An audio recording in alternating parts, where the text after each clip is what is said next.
Here's some quick tips around it.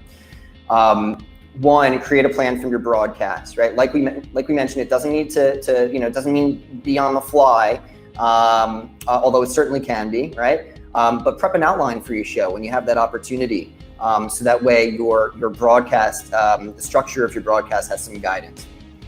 Number two, have a pre-plan and a post-plan for your live content, right? To get the maximum value out of what you're doing. So how are we going to tease this up, right? How are we going to engage our audience beforehand?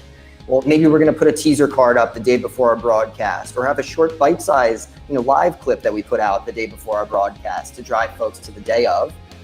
And then afterward, right, we can continue to drive views or even potentially repurpose that content that we produced live, because we had some really meaningful tidbits in there.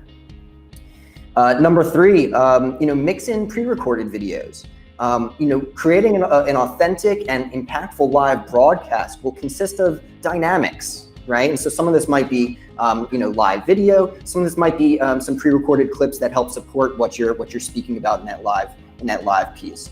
So, it can also give you a break and give you a bit of a safety net, I will mention, right? Having some of this in your back pocket.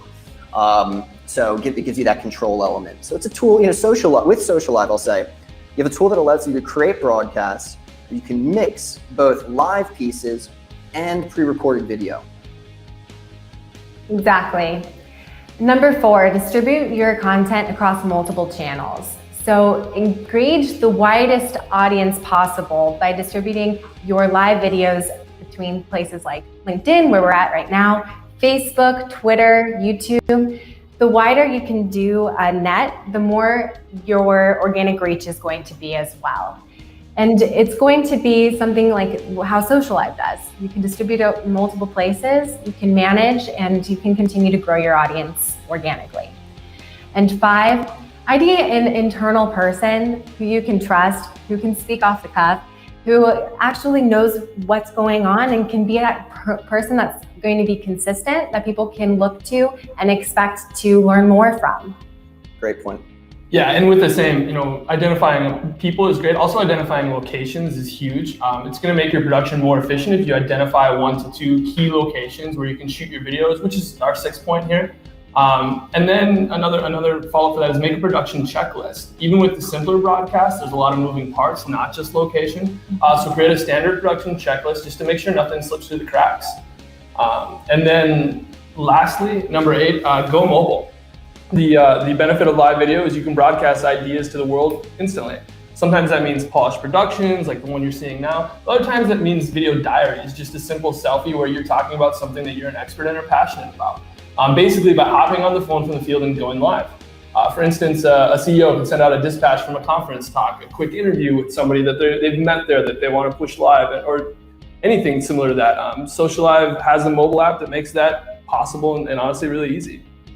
Yeah, love mobile content. Tends to be really authentic when I see stuff that's come from mobile. I agree. Awesome, guys. Well, I think we're running up on the end of our broadcast, so we're going to wrap things up. Want to thank everyone for tuning in today. Let's see if there are questions and comments, so we'll stay tuned just for a sec so we can go through these. But also want to thank Jordan and Tori for hopping on and chatting about live video. Bye, guys. Bye. It was great. Cool. Well, thanks, guys. So just to summarize, right, we talked about why it's important to have a live video strategy. Live is the most powerful format out there, right? So it's important today to take hold of that and find the ways that it can benefit your brand the most. We covered off some best practices and tips. So there's plenty of things to consider when you're going live, but when it comes down to it, be consistent, be real, and be flexible, and keep an eye out for our next broadcast. Thanks a lot, guys. Thanks for tuning in.